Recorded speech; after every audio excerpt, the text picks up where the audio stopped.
If you're over 60 and thinking about moving into a nursing home or helping someone you love make that decision, this might be the most important video you'll ever watch. I'm 82, and I made that choice. But what I thought would bring comfort brought something else entirely: loneliness, dependency, and regret. Before you sign any papers or pack any bags, you need to hear the 6 hard truths I learned too late. When I first walked through the doors of the nursing home, I didn't realize I was also walking away from something far more important: my independence. Back in my own home, I had a rhythm. I woke up when I wanted, made coffee just the way I liked it, took my morning walk with the sun still rising and birds chirping in my yard. If I wanted to eat breakfast at 10 a.m., I did. If I wanted to stay up late watching old westerns, no one stopped me. Those small freedoms didn't seem like much at the time, but they were mine. They defined me. They gave shape to my days and dignity to my life. The change was gradual but undeniable. In the nursing home, everything ran on someone else's clock. Breakfast was served at 7:30 sharp, whether you were hungry or not. Lights out was at 9 p.m., even if you were in the middle of a good book. Want to take a walk outside? You might need permission, and you'll have to wait until someone's available to accompany you.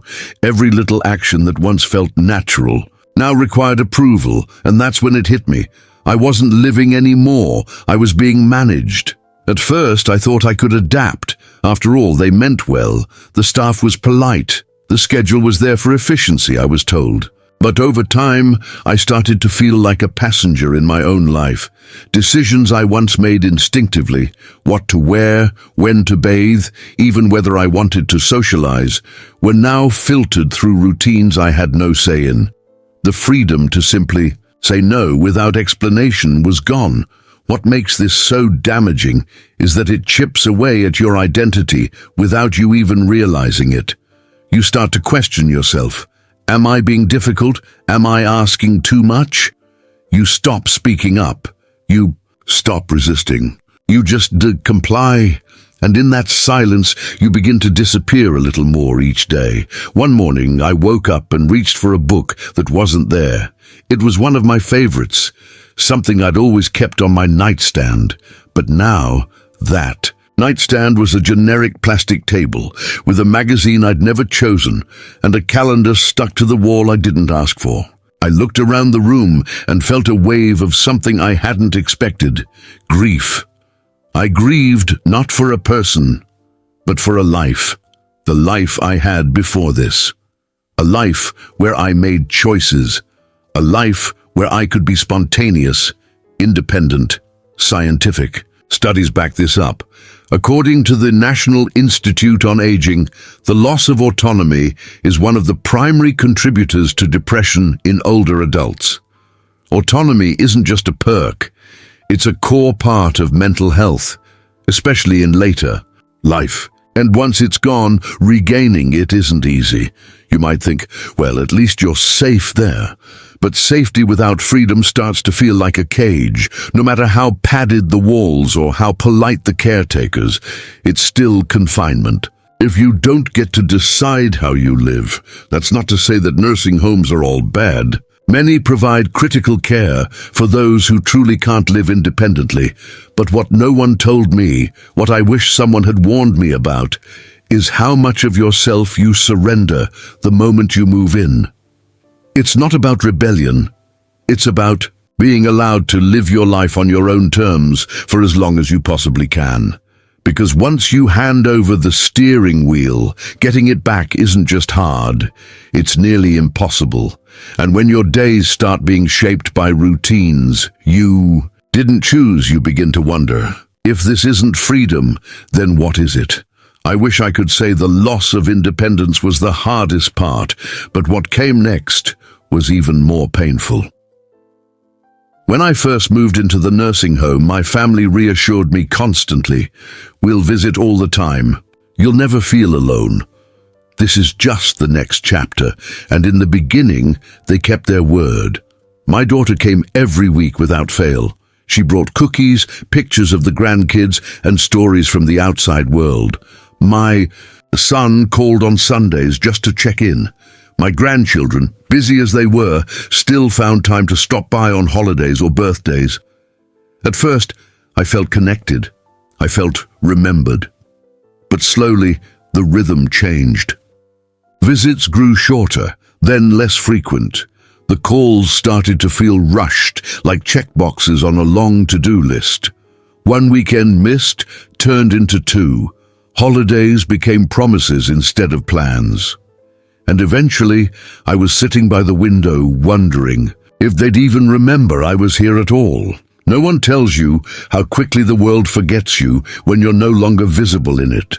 It's not because they don't love you, it's because life moves fast.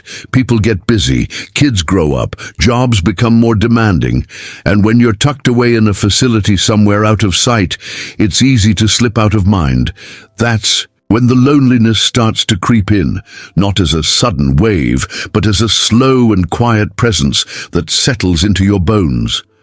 You don't even notice it at first. You tell yourself they're just busy. You defend them. You make excuses. But then one day, you're sitting in the common room with other residents, and you start to see the same pattern in their eyes. Everyone waiting, watching the door, hoping it opens for them this time. I remember one particular Christmas Eve. The staff had put up decorations, played soft music, and served warm cider. It was supposed to be festive, but as I looked around the room, I saw too many empty chairs where family should have been. My daughter had promised to come. She said she'd bring the kids. But something came up. I spent the evening sipping lukewarm cider and pretending not to care. It's in these moments that you begin to feel like a ghost, still breathing, still moving, but fading from the lives you once helped build. And it's not just emotional. The effects of social isolation on older adults are real and devastating. According to the Centers for Disease Control and Prevention, loneliness in seniors increases the risk of dementia by 50%, stroke by 32%, and premature death by 26%. Those are not small numbers. Being forgotten isn't just painful, it's dangerous. No, some people think nursing homes solve problems, and yes, they can offer structure, safety, and medical care. But they also create distance, both physical and emotional, between seniors and their families. A 20-minute drive might as well be 1,000 miles when it's paired with guilt, fatigue, or the assumption that they're fine. But we're not always fine. We're often just quiet about it. We don't want to sound needy. We don't want to be a burden, so we stop asking, we stop reminding, and eventually we stop expecting. One night, I picked up the phone, thinking about calling my son. I stared at the screen for a long time before putting it down. I didn't want to interrupt him. I didn't want to sound sad. But more than anything, I didn't want to hear the forced cheerfulness in his voice, the kind people use when they're trying to make up for not being there. If you're watching this and considering a nursing home for yourself or someone you love, ask yourself, are you prepared for this part? The silence, the empty seats at dinner, the unanswered calls, because it's not about blame. It's about reality. And in this reality, the greatest danger isn't physical illness. It's emotional abandonment, but the emotional weight doesn't end there. Because as the days stretch on, something else begins to erode. Your sense of purpose.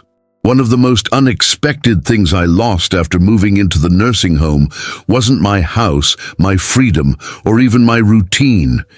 It was my sense of purpose. Back home, I always had something to do. Small things mostly. Tidying the kitchen, paying a bill, feeding the birds, folding laundry, watering my plants. These weren't chores. They were moments that filled the day with meaning. I was still participating in my life, still contributing to my own well-being. And that mattered more than I ever realized. Purpose doesn't always come from grand achievements. Sometimes it's in the simplest acts. making your own bed, brewing your favorite coffee, choosing what kind of soup to have for lunch. These tiny decisions made me feel capable, in control, alive.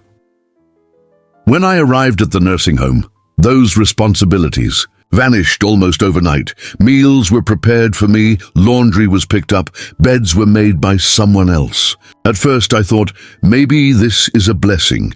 No more cleaning, no more errands, I can finally rest. But that rest quickly became something else. Emptiness. I found myself sitting in my chair for hours, not reading, not watching TV, just waiting. I wasn't sure what for. Maybe for the day to end.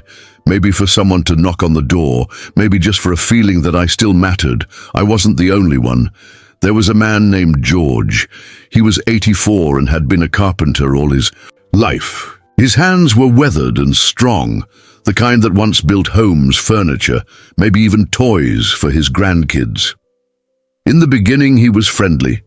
He'd talk about the projects he used to work on, how he missed his workshop. But after a few weeks, he stopped talking so much.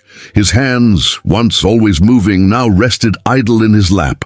One day he looked at me and said, "I feel like I'm just filling space now." And I knew exactly what he meant.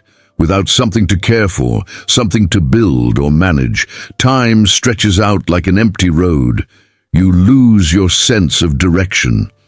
And soon, your mind starts to drift too. It's not just a feeling. Research from the Journal of Gerontology shows that seniors who lose their sense of purpose face increased risks of depression, cognitive decline, and even earlier mortality. Purpose, especially in older age, is directly linked to physical and mental health.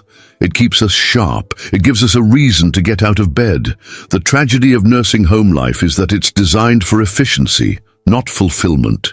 Every need is anticipated, every task is handled, but in doing so, the very things that keep us engaged are quietly taken away.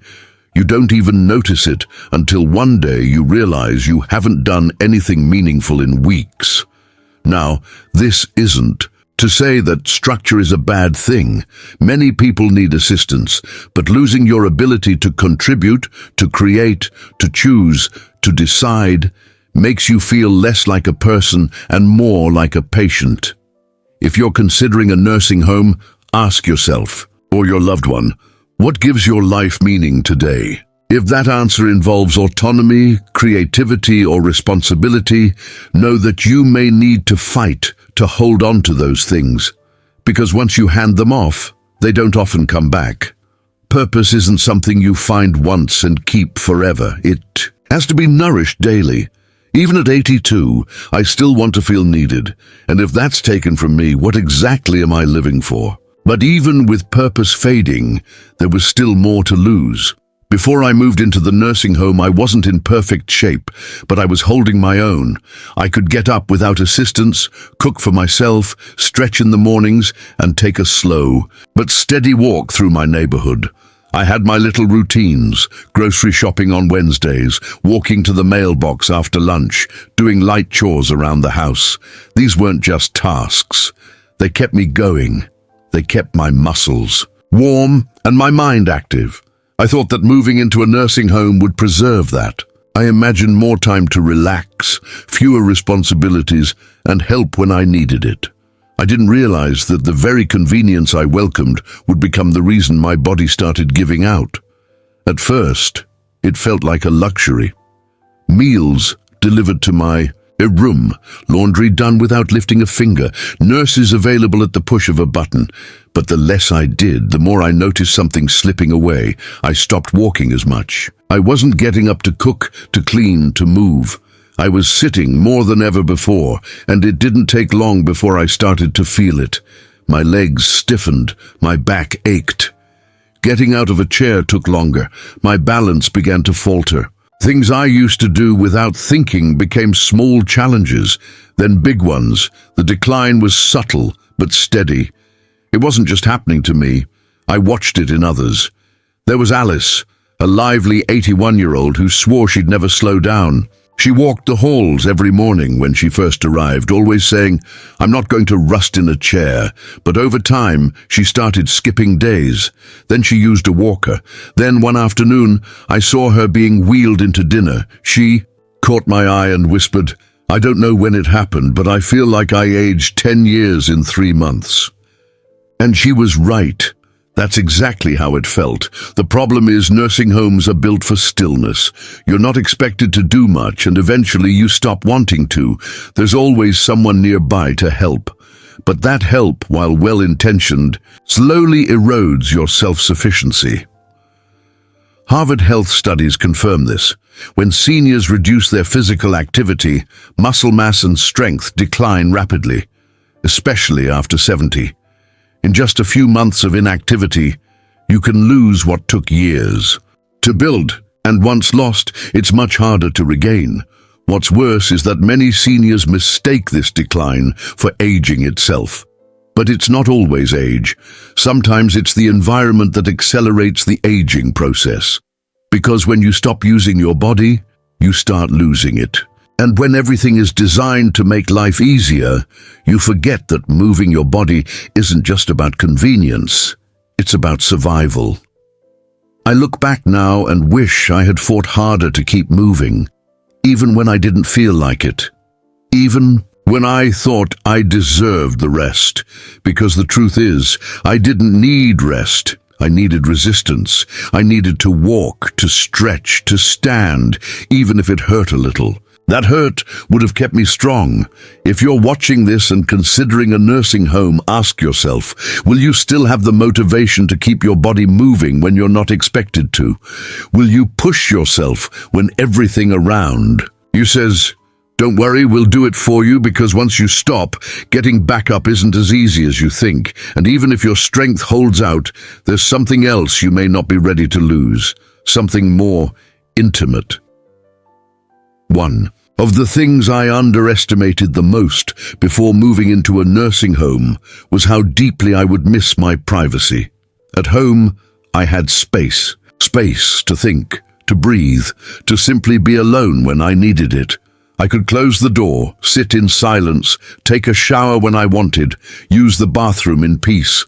I didn't need permission, I didn't need help, I didn't need to explain myself to anyone. That changes the moment you enter a facility. In the nursing home, privacy becomes a luxury, and dignity starts to feel like something you left behind at the front desk. From the first day, someone was always coming in, checking my vitals, reminding me of mealtimes, offering medication, cleaning the bathroom, refilling supplies. Most of it was routine. I understand that, but it didn't make it easier to adjust to the constant presence of people in what used to be my most personal moments. I remember the first time I needed help getting into the shower. A young caregiver knocked on my door, came in before I could answer, and gently but quickly started preparing the bathroom. She was kind, professional. But as she helped me remove my shirt, I felt something I hadn't felt in decades: shame. Not because of her, but because I wasn't in control anymore. My body, once private, was now part of someone else's job. And it wasn't just the shower. Using the toilet sometimes meant pressing a call button and waiting, hoping someone would come quickly. And when they did, there was no time for modesty. Just the task, and the cleanup, and the silent feeling afterward that something small yet sacred had been taken from me. You learn quickly not to expect locked doors, not to expect full silence, not to expect time to yourself. Your schedule is everyone's business, your needs are managed, your choices limited. And then there's the issue of roommates. Not everyone gets a private room. Many residents, like me, share with someone they didn't choose. I was lucky. My first roommate was quiet, respectful. But I heard stories. People with roommates who talked to themselves at night, shouted in their sleep, watched television at full volume, or wandered into others' spaces due to cognitive decline. Even if you try to make your side of the room feel like home, it's never truly yours. You decorate with a few pictures, maybe a blanket from home, but the walls still feel borrowed. The space feels temporary. You're always aware that someone might walk in at any moment. And slowly, that awareness changes you. You become more guarded, more passive. You stop asking for small preferences because you don't want to seem difficult. You begin to shrink, not physically, but emotionally. Because when your basic privacy is compromised day after day, you start to lose the confidence that comes from simply being in control of your own space. Studies from AARP show that dignity is one of the top emotional needs among older adults in care settings. And when that dignity is not preserved, when personal routines are constantly interrupted or bodily autonomy is lost, it leads to faster emotional and psychological decline. Dignity isn't just a moral concept, it's a feeling. It's the quiet strength that comes from knowing you still have control over your body, your decisions, your space. And when it's gone, you feel it deeply. If you're thinking about a nursing home, either for yourself or for someone you love, ask this question honestly: are you prepared to give up privacy? To ask for help with things you once did without thought? To surrender parts of your identity in exchange for safety? Because safety is important. But so is dignity. And you don't realize how much it matters until it's no longer yours to protect. Even then, some part of me held on to the idea that if things didn't work out, I could always go back. That this was a trial, not a sentence. But I didn't understand just how hard leaving would be. When I first agreed to move into the nursing home, I told myself it was temporary. Just for a little while, I said. Just until I feel more stable, just until things settle. I thought I'd test it out, see how it felt, and if it didn't work, I'd simply go back home. But what I didn't know, what no one really tells you, is how hard it is to get out once you're in. First, it seems simple enough. You move in with a few bags. Your kids help you get settled. They say, let's try it for a month. You figure if it doesn't feel right, you can change your mind. But life outside doesn't wait. Your home sits empty. Bills pile up. Sometimes, your family begins making decisions without asking, selling off furniture, donating clothes, renting out your house, just in case. Slowly, what was once your safety net starts to disappear. And even if your home is still there, your body may not be the same. After a few months in the facility, I wasn't as strong. My balance was worse, my confidence gone. I'd grown used to someone else bringing my meals, doing my laundry, checking on me in the night. The longer I stayed, the more dependent I became. And the more dependent I became, the harder it was to imagine living on my own again. I mentioned it to my daughter once, going back home. I thought she'd be happy. Instead, she looked worried. Are you sure, Dad? What if you fall? What if something happens and no one's there? She wasn't being cruel. She was being protective. But I heard what she wasn't saying. We're not sure you can manage anymore. We've already started to move on, and that's what makes it so difficult. The decision to move in feels reversible, until it's not. You see, most people don't leave nursing homes, not because they aren't allowed, but because they no longer feel able. The very environment that's meant to support you also gradually removes your readiness to be independent again. It's not malicious, it's just the nature of institutional living. According to long-term care studies from the U.S. Department of Health and Human Services, only a small percentage of residents who enter nursing homes ever return to fully independent living. The rest either stay for the remainder of their lives or transition to more intensive care. Once the structure settles in, so does the resignation. And it's not just physical limitations, it's financial ones too. Nursing home care is expensive. Even if you're on Medicare or Medicaid, out-of-pocket costs add up. And once your savings start draining, it becomes harder to re-establish a life outside. You may not have enough left to hire in-home help or make safety modifications to your old house.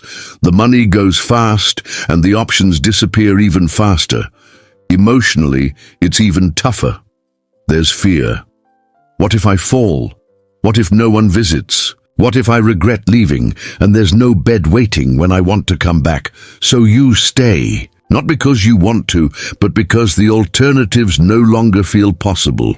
If you're watching this and considering a nursing home, you need to ask yourself a hard question. Am I prepared for the possibility that once I go in, I might never come out? Not because someone's keeping you there, but because life on the outside slowly closes its doors while you're inside. And by the time you realize what's happened, it might be too late to open them again. Looking back, I don't regret. Growing old, aging has brought me perspective, humility, and a deep appreciation for life's simplest moments. But I do regret believing that a nursing home was my only option. I walked in expecting comfort, safety, and peace of mind. What I found was a quiet erosion of everything that made me feel alive.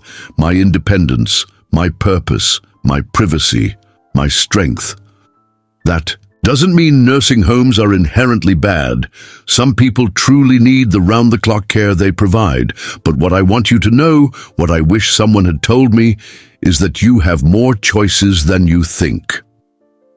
In home care, community, services, co-housing arrangements, even part-time assistance can help you maintain your independence longer than you imagined. Aging in place isn't always easy, but for many it's worth fighting for.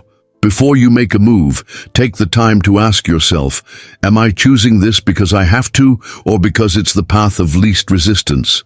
Because once you trade freedom for convenience, getting it back may be harder than you ever expected. If this message resonated with you, please leave a comment below and share one thing you're going to do differently. If you know someone facing this decision, send this video to them. It might be the nudge they need to think twice. And if you haven't already, subscribe and hit the bell. Your support helps us keep creating honest content that speaks to your journey. We'll see you in the next video. And remember, your story isn't over. It's still yours to write.